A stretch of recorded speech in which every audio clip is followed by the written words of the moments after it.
의원님들 중에 마지막 순서입니다. 네, 정의당 윤수호입니다. 우리 홍철호 간사님을 간사에 직접으로 계속 만나기를 바라면서 말씀드립니다. 그리고 저는요, 기업회계도 한번 못 해본 사람입니다.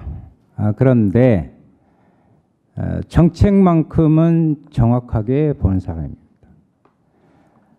정책을 들여다보면 예산이 곧 정책을 말한다. 정책은 예산으로 말하는 거예요. 그 부분을 가지고 총론적으로만 이야기하고 나머지는 뭐 자료로 대처하겠습니다. 실은 문재인 정부 들어서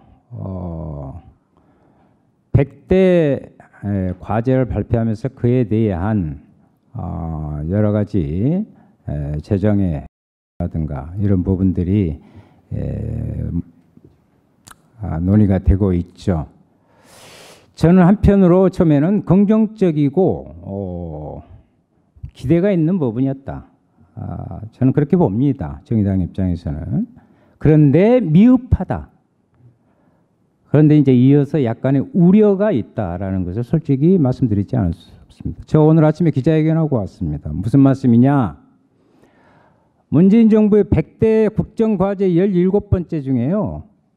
돌봄 종사자 등의 사회 서비스 분야에 종사하는 노동자들의 그 일자리를 34만 개를 22년까지 하는데 그 하나의 경로로 사회 서비스 공단을 만든다고 그랬습니다. 그런데 명칭조차도 사회 서비스 진흥원으로 지금 바꾸려 하고 사회 서비스 공단에 대한 예산이 내년에 올라와 있지 않습니다. 저는 그래서 기대와 우려가 교차하는 지금 지점에 있다는 것을 말씀드립니다. 복지 예산을 증액하고 신설하고 하는 부분은 환영합니다. SOC 예산의 감액도 저희들은 환영합니다. 그런데 SOC 같은 경우에도 제가 봤을 때는 기조 변화는 아닌 것 같아요. 예산 운영에 그 효율성을 좀 기했을 뿐이다. 이렇게 좀 보고요. 한편 우려스러운 것이 2018년 재정운영 계획을 보면서 중기적으로 재정 건전성의 문제는 뭐 동의를 합니다. 이에 대한 대안으로 정의당은 줄기차게 이야기했는데요. 복지 증세를 통한 재원 확보를 하지 않고 어떻게 하겠냐. 국가 채무 전망치가 실은 박근혜 정부 계획보다 10조 원 이상이 많고 관리 재정 수지 적자부 또한 임기 말에 가면요 역대 최초로 40조 원을 이렇게 돌파하게 됩니다. 그런데 사회복지 지출은 여전히 부족하고요. 근데 여기서 우리 이제 뭐 발표하신 분들한테 꼭 말씀드리고 싶은 거 있습니다. 복지 이야기할 때 좀 퍼주기라는 단어를 좀 사용하지 않았으면 좋겠다. 좀 과다하다 이렇게는 좋겠습니다만은 왜냐하면 국민들은 아직도 대단히 고달픈 삶을 살고 있습니다. 아직 우리는 부족합니다. 그 부분에 대한 부응을 하지 못하고 있습니다. 왜냐하면 GDP 대비 공공사회복지 지출이요 비중이 10.4%예요. OECD 반틈이에요. 그래서 단순 계산으로 한 160조 가량이 부족해서 정의당은 사회복지세 신설하자 이 말입니다. 재정을 구체적으로 마련하자. 때우기식이 아니라 그래서 보편적 누진 증세를 주장하고 있고요.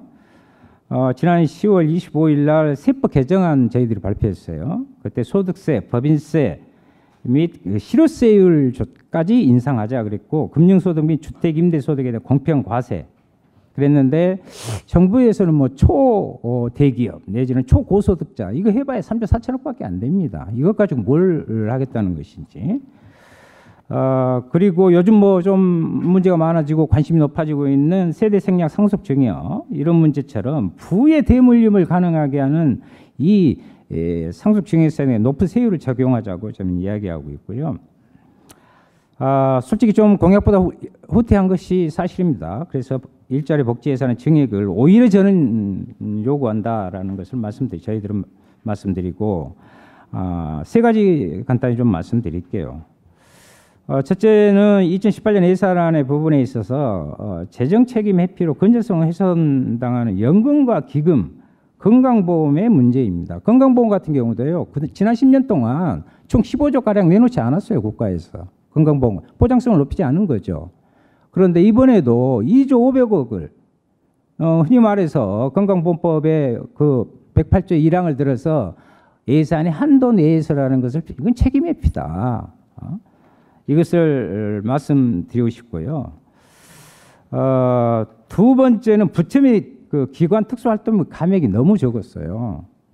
실제 50% 감액을 요구한 바도 있고 그랬는데 우리가 업무 추진 및 특정 업무 경비로 이렇게 전환해서 투명성을 높이자는 그런 이야기입니다. 근데 국회의 경우도요, 꼭 이분 말씀을 드려야 할까요? 홍준표 전 원내대표 당시 생활비 이용 뭐 이런 문제들이 나왔잖아요. 원내대표에 대한 특수활동비가 2년간 6억 원이 증액되어서요, 지금 18억 5천만 원에 이르고 있습니다. 그래서 국정원의 특수활동비가 이렇게 쌈짓돈으로 이렇게 쓰이고 있다는 것이 지금 국민들의 분노를 사고 있는데, 실제로 국정원의 특수활동비가 4,930원 거의 뭐 변한 것이 없어요. 그리고 국회를 포함해서 각 부처별로도요, 3,220억 특수활동비 규모를 줄이고 아예 그런 기능을 없애자는 게 아니라 업무 추진이나 특정 업무 경비로 전환을 해 나가자. 세 번째, 패러다임이 없는 100대 국정과제 이행 사업입니다. 새로운 시대 정신을 이야기하고 있어요. 국정 운영 패러다임 또 어떤 의원님께서 말씀해 주셨는데, 실행 과제 480채까지 구체적으로 명시를 했었거든요. 그런데 부처에서 선정한 세부 사업들이 국정 과제 취지와 동떨어져 있다. 하나 예를 들까요? 그 말 많고 탈 많은 해외 자원 개발 사업에 투자한 것이 아직도 남아 있어요, 그대로.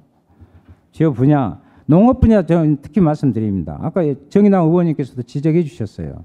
아니, 아까 뭐 증액했다고 하시는데 7.1%, 0.03% 했습니다, 농업 분야. 농업 포기하신 겁니까?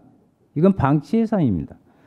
두 번째, 여성 분야인데요. 실질적 성평등을 위한 여성가족부의 권한이 대단히 약한데 거기에 대한 충분한 좀 배정이 필요하다. 조금 더 하겠습니다. 죄송합니다.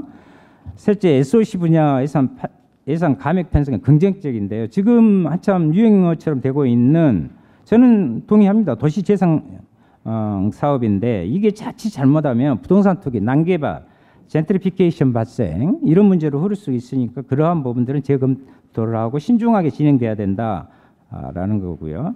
박근혜 정부 때 추진된 임대사업자 배만 물린 것입니다. 사실 뉴스테이 사업을 전면 폐기할 것이 필요하다 이렇게 합니다. 그리고 마지막으로 불효불급한 무기 도입과 도입 제고와 획득 체계 개혁으로 세출 조정이 필요하다. 아까 지적이 좀 있었습니다만은 지금 북핵과 미사일 등 국민들의 위기 의식에 좀 편승한 거 있는 것 같아요. 저는 그것을 평화적으로 뚫고 나가기보다는.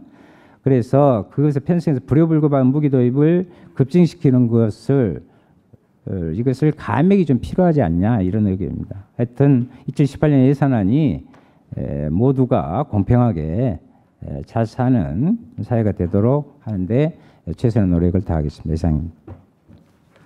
네, 감사합니다.